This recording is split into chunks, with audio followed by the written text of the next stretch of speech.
and it say our mission. Now, in writing this mission, there's two things that Professor Sore and I sat down and discussed. And we looked at the 1908 General Board of Education mission. Now, were we looking to copy it or emulate it? No. We were looking to look at these words and see the well settled play on words and sorcery that's derived within that mission of the Board of Education. And if someone just go and Google the 1908 General Education Board mission, it'll become quite shockingly when you really digest it, or try to go through and evaluate it.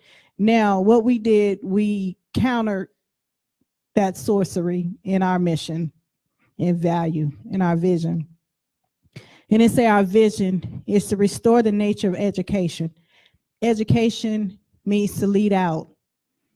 Now, I know a lot of people have heard education is animal training. We're not animals. We are spiritual living beings. It doesn't mean that. It does not mean that. Education means to lead out. And so to restore the nature of education, and so it's your innate gift within you, what's in you, to bring that out, that gift within, to restore the nature of education into society that will draw out a person's innate talents and abilities by imparting the knowledge of languages. Epistemology is how we know knowledge, scientific reasoning, jurisprudence, which is positive law, history, literature, rhetoric, etc. The channels through which those abilities will flourish and serve. Whom they will serve? They will serve the nation. They will serve the restored Moorish nation, because mother is asleep and mother is waiting just to be tapped on the shoulder. It doesn't take a shaking or a beating to wake mother up, so we can be restored to matriarchal principles of restoring the nation back to its peace and glory. Now, our mission at Academy of Providence, in manifesting, the mission of Academy of Providence is to promote the restoration of critical thinking. So our mission, as we say, critical thinkers, we do not give the answers. We just we point to the proper direction for one to analyze for their own critical thinking, to bring out that what's in them, to have a full understanding. They can stand on it. They can well stand on it and not be shaken or moved. Now, the critical thinking, which is molded into the epistemological tradition of conventional education. Now, through the illumination of the past to anticipate the future, generations will yield onto their intellectual, critical, philosophical, and intuitive mind. So if you look at the 1908 General Board of Education, the General Board of Education, their main mission was to train. They were not looking for scholars, philosophers, painters. They were not looking for men of valor, not even of embryos. So they were not looking for that. They were looking for those to train for their colonization, for their commerce. So we have obtained these wonderful degrees. I know I have 1, 2, 3. I have 3 of them. How many you got, Abdullah? Abdullah has 2. I have associate's, bachelor's, master's. Abdullah's got a bachelor's, master's. Shem has a master's of life. Trust me, that is more powerful. That is more powerful than the years that we spent in the thousands of fiat commercial paper exchange. I felt cheated. When I attained my master's degree, I said, this is not it. I was thoroughly disgusted, not satisfied, and I knew it was time to navigate and move to be able to dig into the Akashic records of truth. And that led me to where I am today, in meeting my brother Abdullah Talib Mosi Bey and Shem Malachi Bey. They have been great pointers of the truth. They do not give answers. Academy of Providence do not give answers. It points you to the direction to critically think. So we would definitely like for you to look into explore that as your guide. Now, and also because that's an area, that's what's needed. That is needed. Now, as we're looking at these words, we're going to get back to ceded and relinquish. As we're looking at these words, we're going to go to the 1783, where it talks about the word relinquish in Article 1 of the definitive peace treaty between Great Britain and the United States of 1783, also known as the Treaty of Paris. Now, it reads, His Britannic Majesty acknowledges the said United States, viz., New Hampshire, Massachusetts, Bay, Rhode Island, and Providence Plantation, Connecticut, New York, New Jersey, Pennsylvania, Delaware, Maryland, Virginia, North Carolina, South Carolina, and Georgia to be free, sovereign, and independent states, that he treats with them as such, and for himself, his heirs, and successors, relinquishes. Now, relinquish means, we said the word relinquish means to grant. No, leave. Leave, okay. Transfer, convey. No, all right. Relinquish, okay. So we're going to go into relinquish. Yes. Relinquishes all claims to the government, propriety, and territorial rights of the same in every part thereof. All right, so we have the listed, we have the words relinquish, grant, transfer, convey. Those are separate words. Then we talk about language. Right. Relinquish doesn't mean grant or transfer or convey. Those are listing of separate words, and I wanted to replace those words so we can look at all of them. All right. The word convey, cede, grant do not appear in the Treaty of Paris between Great Britain and United States. That's the Treaty of Paris, also known as the Treaty of Paris of 1783. Relinquish etymologically means leave, which means Great Britain sat down, negotiated. It was called the Treaty of Paris because it was negotiated in Paris, signed in Annapolis, Maryland, negotiated in Paris, negotiated in 1782 in Paris, Great Britain. So you have the Crown, who appointed someone to negotiate on the Crown and Privy Council's behalf, negotiating with British subjects now. They were born British subjects now. That's what he's, born right across the table, born as British subjects. When the British crowns met with France in 1762, treaty was signed in 1763. They sat with another sovereign, a sovereign and a sovereign, sovereign and sovereign. 1782, a sovereign subject, sovereign subject. Keep that in mind. Relinquish. That's the most important word in the entire treaty. It does not mean convey, cede, grant. The etymology of the word relinquish means leave. Great Britain agreed to what? To remove the troops. So Great Britain agreed to take her hands off, but maintain what? The interest tie, fiduciary tie. And you see that, we'll see that in part 3 as we go into the treaties and go into the cases. The cases are based on that 1783 Treaty of Paris between Great Britain and the United States. That's part 3. That's next month. We'll go in depth with about 15 to 20 different treaties. Okay, so in essence, it's like mothers say, okay, you're grown now. I'm gonna go ahead and go about my way and be in my house. That's it. That's a good analogy. I'm gonna go ahead and Good be analogy. in my house. That's a good analogy. And then I'm gonna let you stay in this house, but I still own the rights to this house. That's a good analogy. It's still mother's house. So, you know, that's a good analogy. The children can't rise higher than the mother, correct?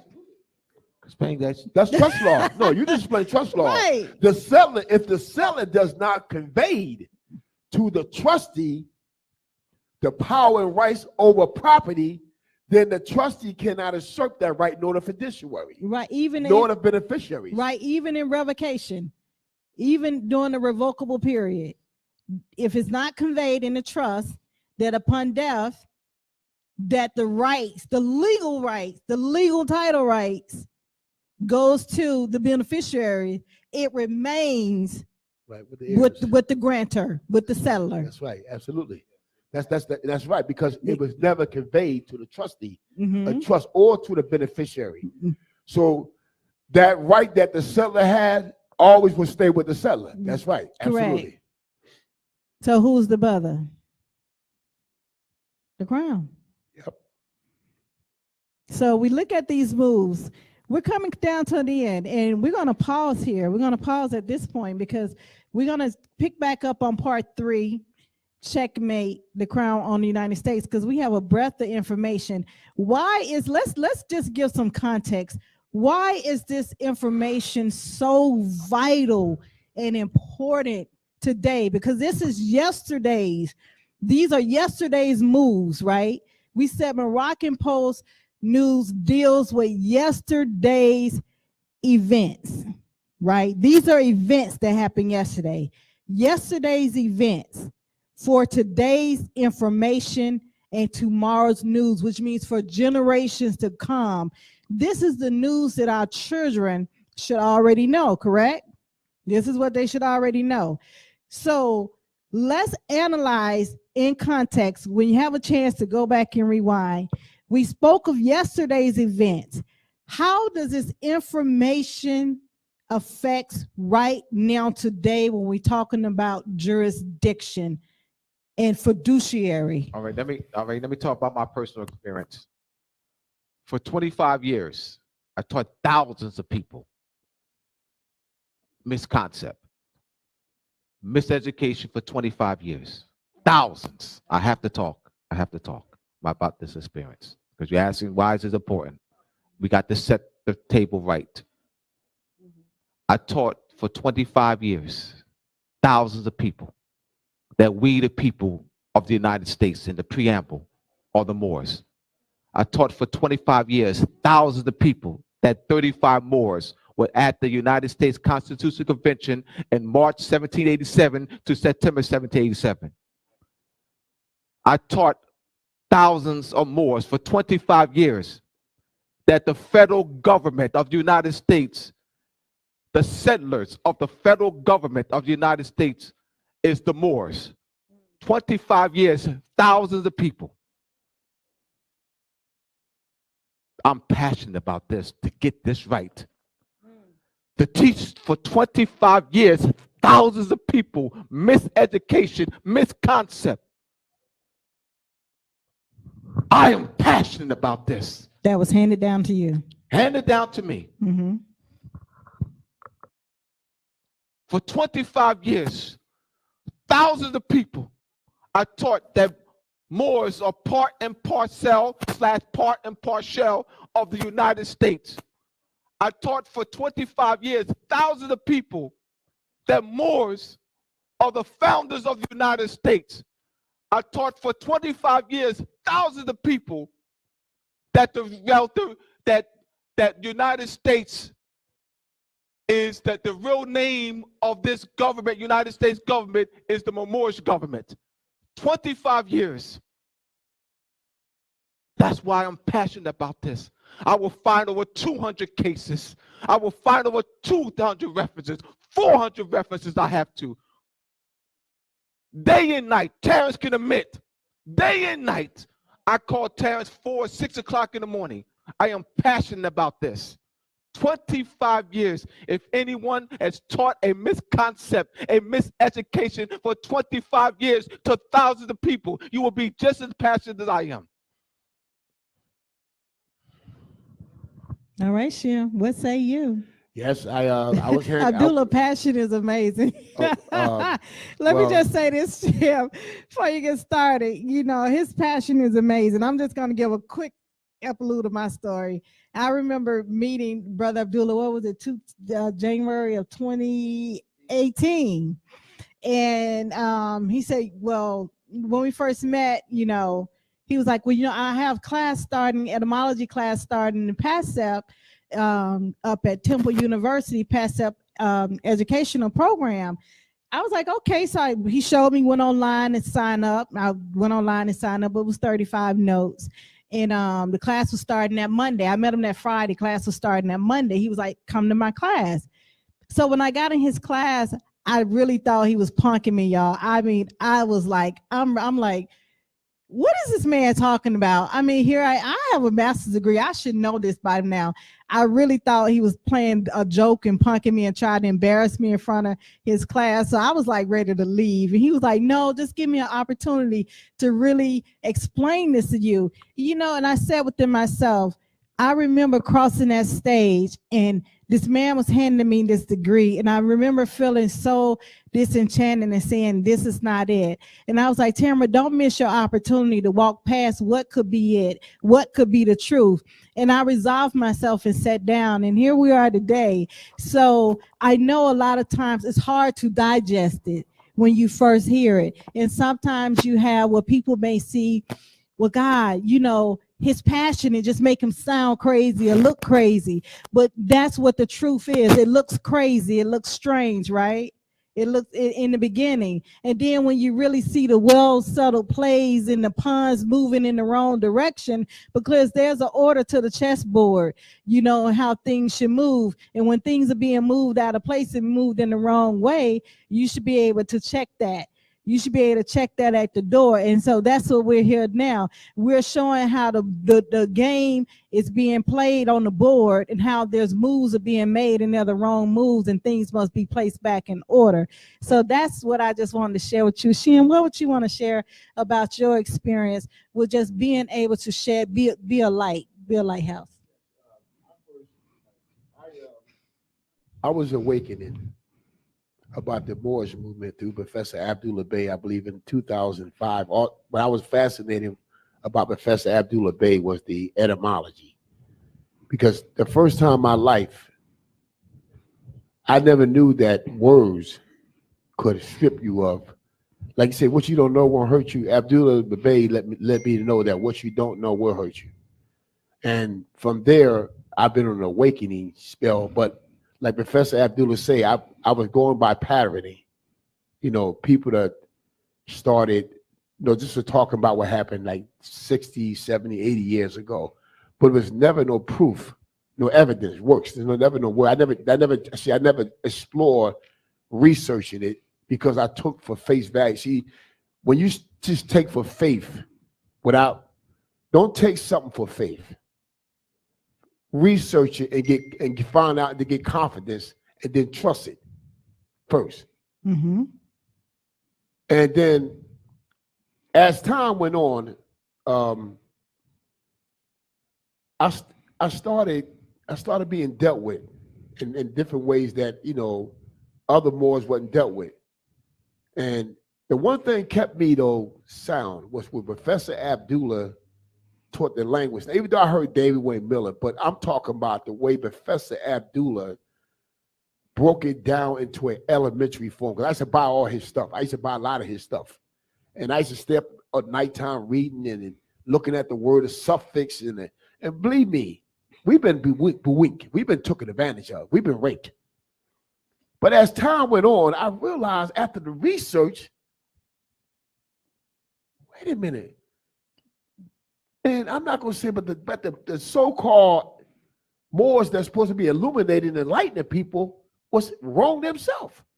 Mm-hmm. They wasn't right. Right. I experienced that. So then when you start to say, but I can't read that or find that, I look back, I can't find none of that information.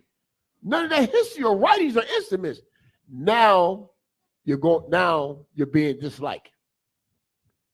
So it's experience that's just hard to break down.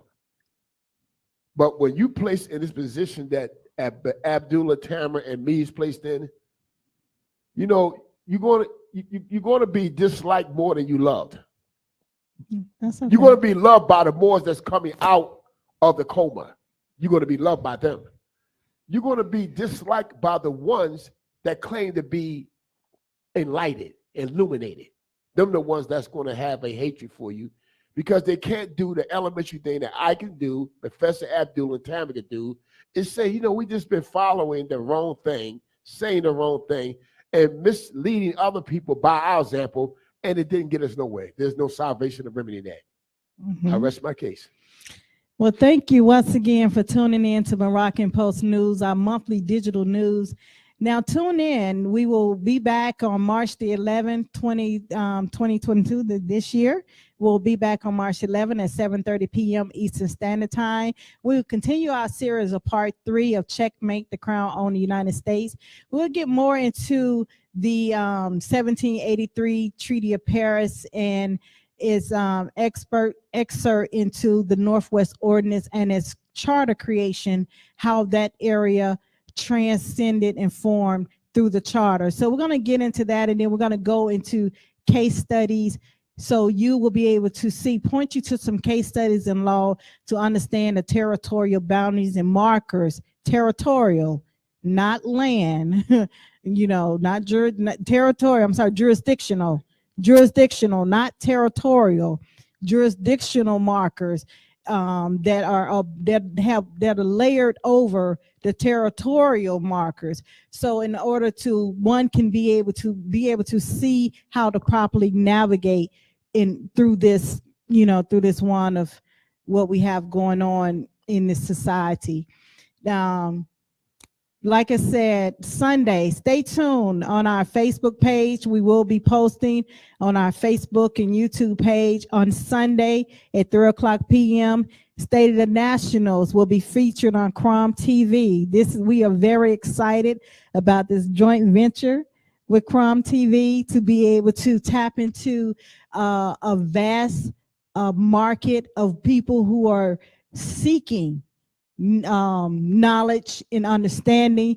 We are very excited about that. We had an event on January the 23rd. It was a unity, the Great Awakening Unity, in which all, various Moors, conscious and unconscious, from very different doctrines very different doctrines. You had one from the church, Christians, you had one from the Hebrew Israelite, various doctrines that assembled on a panel, and we all came to have an understanding of what must be done in order to move this needle.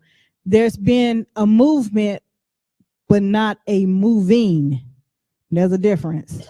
There's been movements going on, but there's the moving of being able to reclaim your sovereignty without molestation or being trying to be forced back into assimilation into a foreign society. That continues to be plagued upon the autochthonous, indigenous, native people within Morocco. So once again, thank you for tuning in to Moroccan Post News. See you March the 11th at 7:30 p.m. Part 3, Checkmate, the Crown owns the United States. Have a good evening.